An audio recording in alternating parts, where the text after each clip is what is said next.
بسم اللہ الرحمن الرحیم۔ یہ شبہائے قرآن بھی ہیں، شبہائے علی بھی ہیں، اور شبہائے غم دو لحاظ سے ہیں۔ روایات میں ہے کہ جب ماہ مبارک رمضان آتا ہے تو ملکوت اعلیٰ میں مسرت کا ماحول ہوتا ہے، فرشتے خوشی مناتے ہیں، اور جب ماہ مبارک رمضان رخصت ہونے لگتا ہے تو فرشتوں میں حزن کی کیفیت پیدا ہو جاتی ہے۔ آپ کو اندازہ نہیں ہے کہ یہ شبیں اور یہ روز اور یہ ساعتیں اور یہ لمحے کس قدر بابرکت ہیں، ہم کس قدر غفلتوں میں بسر کرتے ہیں، ورنہ ایک لمحے میں قسمتیں بدل جاتی ہیں، ایک لمحے میں صدیوں کا اجالا نصیب ہو جاتا ہے، اور ایسے ہی کام کے کسی ایک لمحے کی غفلت انسان کو صدیوں پیچھے ڈھکیل دیتی ہے۔ سب سے بڑی دشمن انسان کی اس کی غفلت ہے۔ غفلت اگر انسان بیدار ہو، غافل نہ ہو، تو توفیقات الہیہ کی کمی نہیں ہے، تائیدات ربانیہ کی کمی نہیں ہے، ہر چیز پروردگار عالم نے مسخر کر کے اپنے مومن بندوں کی ٹھوکروں میں ڈال دی ہے۔ وہ زیارت جو امیر المؤمنین علی ابن ابی طالب علیہ السلام کی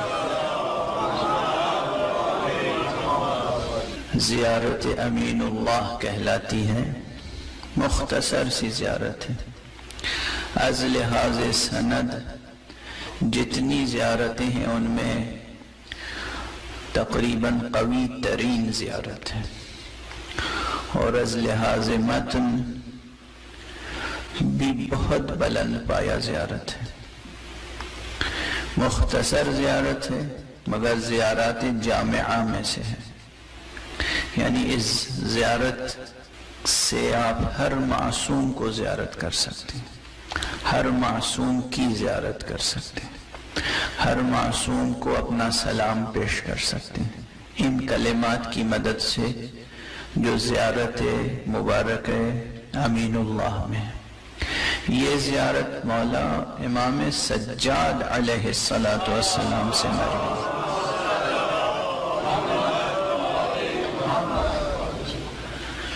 توفیق حاصل ہو تو انسان کو روزانہ ایک مرتبہ یہ زیارت ضرور پڑھنی چاہیے۔ مختصر سی زیارت ہے، بہت مختصر، چند منٹ میں یہ زیارت پڑھی جا سکتی ہے۔ جب چوتھے امام اپنے جد مولا علی کی قبر پر تشریف لے گئے ہیں، اس وقت انہوں نے یہ زیارت پڑھی تھی۔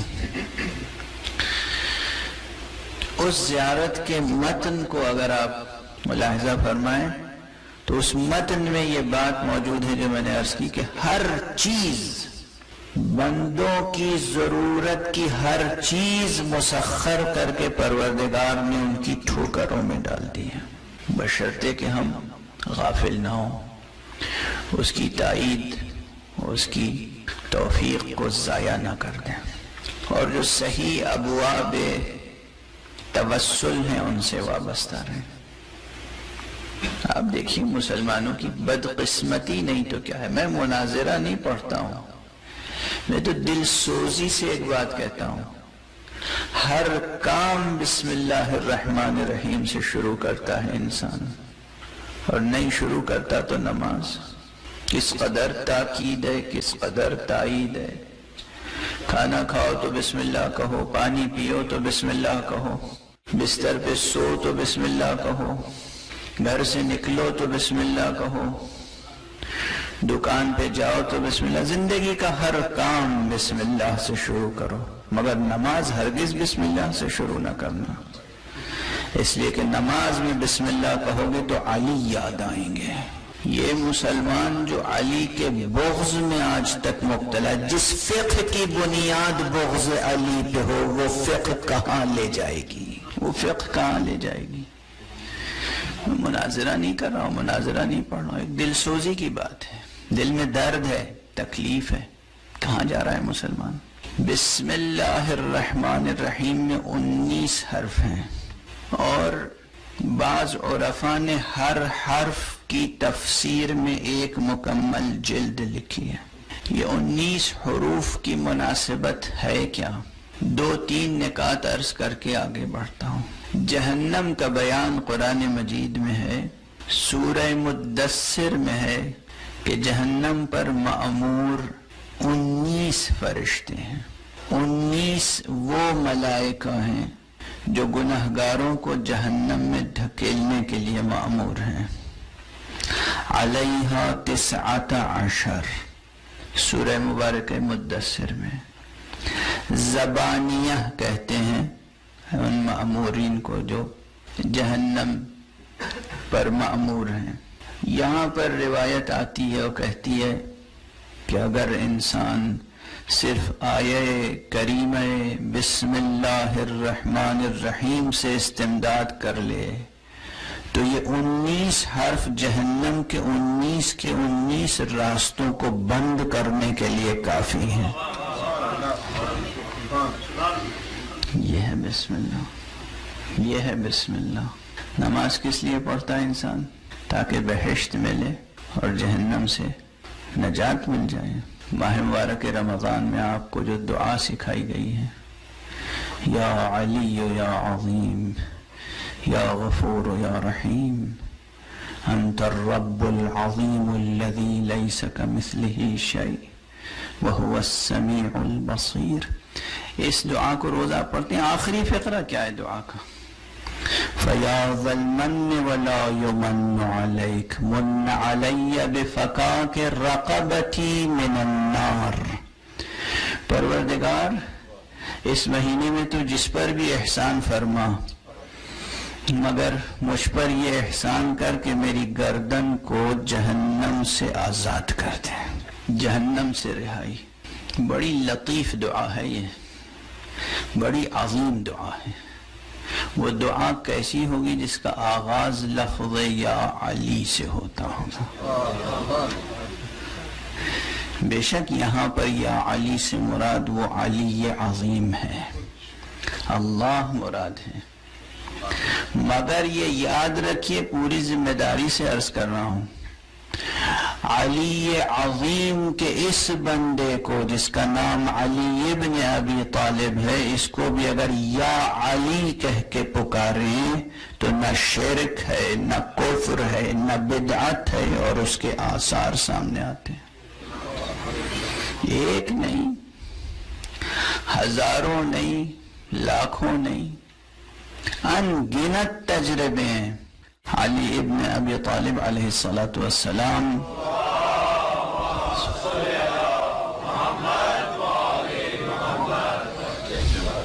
جو روح و جان قرآن ہے، روح و جان بسم اللہ ہے، بنص قرآن اس ولایت عظمیٰ پر فائز ہیں کہ جس ولایت میں ولایت تکوینیہ بھی شامل ہے. میں عرض کروں کہ ہماری صفوں میں، شیعیان آل محمد کی صفوں میں ایسے لوگ پیدا ہو گئے ہیں جو رسول اللہ صلی اللہ علیہ وآلہ وسلم اور ائمہ اطہار کی ولایت تکوینیہ کے منکر ہو گئے ہیں. اور اس سلسلے میں ابھی جو پچھلا سفر میرا نجف اشرف میں ہوا تھا، وہاں 2 حضرات تشریف لائے اور انہوں نے سوال کیا کہ ولایت تکوینیہ کہ آپ قائل ہیں؟ مجھ سے پوچھا. جی میں تو قائل ہوں. دیکھیے اب اشارے کنائے میں بات نہیں کر رہا ہوں، میں تو بہت صراحت سے گفتگو کر رہا ہوں. مجھ سے فرمایا دلیل کیا ہے؟ خیر گفتگو ہوئی کہ دلیل کی 2 مرحلوں میں، مقام ثبوت میں گفتگو کی جائے یا مقام اثبات میں گفتگو کی جائے. یہ علمی اصطلاحیں ہیں. میں نے کہا وہی آیت جو آپ سب کو یاد ہے، آیہ ولایت، انما ولیکم اللہ ورسولہ والذین آمنوا الذین یقیمون الصلاة ویؤتون الزکاة وہم راکعون. یہ آیت تنہا کافی ہے اثبات ولایت تکوینیہ کے لیے. ظاہر وہ حضرات نجف میں اچھے طلباء میں سے تھے، علم اصول بھی پڑھ رہے تھے، انہیں یہ بھی فرق معلوم تھا کہ نص میں اور ظاہر میں کیا فرق ہے. انہیں یہ بھی معلوم تھا کہ مقید اور مطلق میں کیا فرق ہوتا ہے. انہیں یہ بھی معلوم تھا کہ ادات حصر یا کلمہ حصر کہاں آتا ہے. یعنی یہاں پر انما کے معنی کیا ہے اور لفظ ولی مطلق قرار دیا گیا ہے. انما ولیکم اللہ، بس تمہارا ولی اللہ ہے. اللہ کی ولایت تشریعی ہے یا تکوینی؟ اللہ کی ذات میں جو ولایت ہے وہ کون سی ولایت ہے؟ محدود ہے یا مطلق؟ مقید ہے یا مطلق؟ ایک بار لفظ انما آیا، ایک بار لفظ ولی آیا، اور 3 افراد اس ولایت کے مصداق قرار دیے گئے.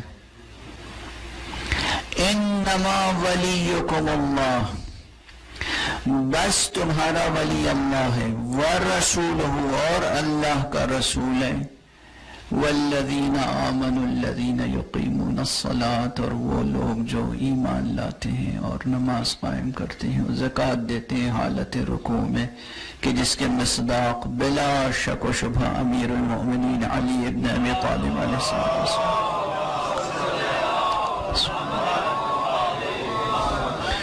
جو ولایت ثابت کریں گے آپ اللہ سبحانہ و تعالیٰ کے لیے، بعین ہی وہی ولایت رسول کے لیے ثابت ہوتی ہے، وہی ولایت علی کے لیے ثابت ہوتی ہے. فرق نہیں کر سکتے، فرق نہیں کر سکتے.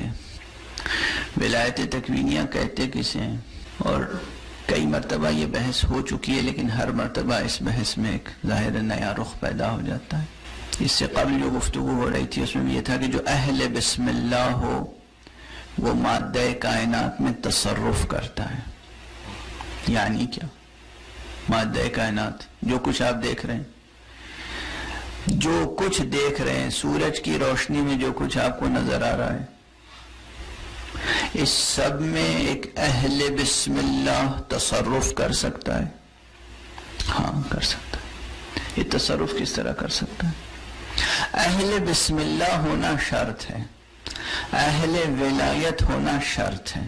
یہ اپنی جگہ تصرف کر سکتا ہے. کیسے؟ تصرف کے معنی کیا ہے؟ تصرف کے معنی یہ ہے، اس کی مثال دے دوں گے، جیسے عصا کو اژدہا بناتا ہے. اب مادہ کائنات میں تصرف کی ایک مثال ثابت ہو گئی آپ کے سامنے بنص قرآن. کس کے ہاتھوں پہ یہ معجزہ ظہور پذیر ہوا؟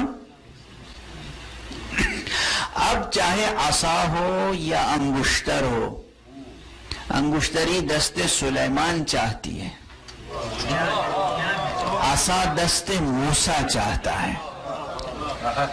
عصا کی خصوصیت نہیں ہے، دست موسیٰ کی خصوصیت ہے. توجہ ہے؟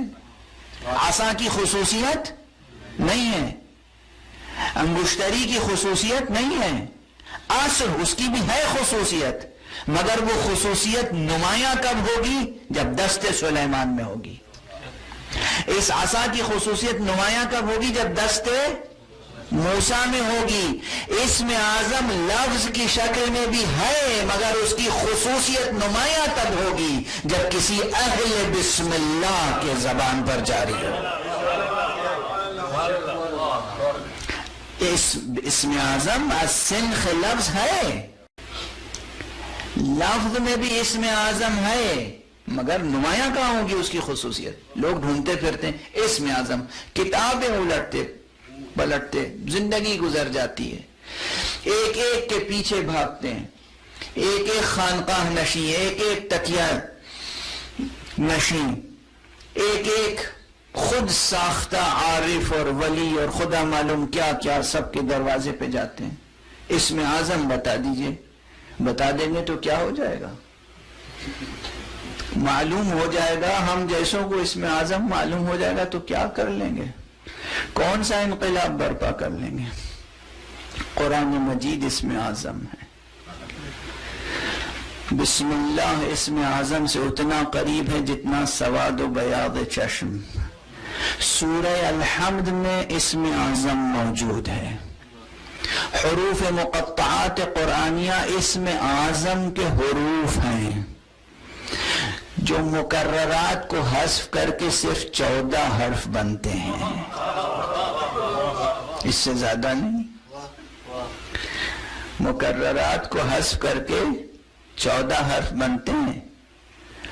یہ الف لام میم، الف لام را، الف لام میم صاد، یہ یاسین، یہ طٰہٰ، یہ سب کیا ہیں؟ کاف ہا یا عین صاد. یہ تمام حروف کو جمع کر لیجئے اور جو مکرر حرف ہیں انہیں حذف کر دیجئے. اب بچتے ہیں 14 حرف. 14 حرف یہ روایت معصوم علیہ الصلاۃ والسلام سے ہے. صحیح السند روایت ہے. روایت یعنی اس درجے پر ہے. اب یہ جملہ آیت اللہ العظمی وحید خراسانی کا ہے. وہ تشبیہ میں زور دے کر جب کہتے ہیں تو کہتے ہیں یہ سند اس پائے کی ہے کہ ایک فقیہ جس سند پر بھروسہ کر کے حلال و حرام کا فتویٰ دیتا ہے. ایک فقیہ، ایک مجتہد ہر روایت پہ تو تکیہ نہیں کرتا نا. یہ تو آپ حضرات کا انداز ہے کہ بس کتاب کوئی سی بھی اٹھائی، کوئی بھی چیز دیکھ لی، آپ کے لیے سند ہے. آ کے کھڑے ہو، یہ دیکھیے کتاب، جیسے لگتا ہے وہ کتاب ہم لوگوں نے تو دیکھی ہی نہیں ہے. یہ دیکھیے روایت، چشم بددور، جو روایت آپ نے دیکھی وہ ہم نے تو دیکھی ہی نہیں تھی. اور ان بزرگوں نے جنہوں نے پوری زندگی بسر کر دی ہے، ایک ایک حرف اپنی پلکوں سے چنتے ہوئے. شب و روز کام ہی یہی ہے کہ معصوم نے کیا کہا یا معصوم سے کیا چیز نسبت دی گئی. جو چیز بھی منسوب بھی ہے معصوم کی طرف اسے توجہ سے پڑھتے ہیں. دیکھیں، ہو سکتا ہے معصوم نے کہا ہو، لیکن ہو سکتا ہے معصوم نے کہا ہو کہ بات تحقیق ضروری ہے. واقعاً یہ کلام اس پائے کا ہے کہ دہان مبارک معصوم سے نکلا ہو؟ واقعاً معصوم نے یہ بات فرمائی؟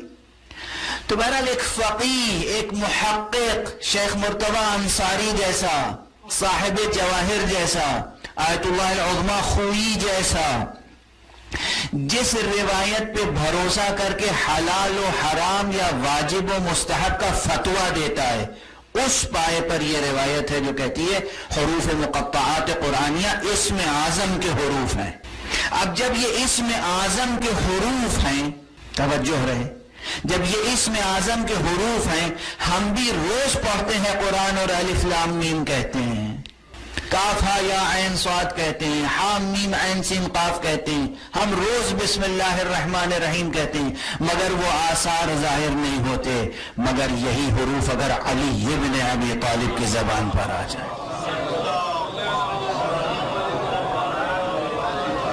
پھر کیا کیفیت ہوگی؟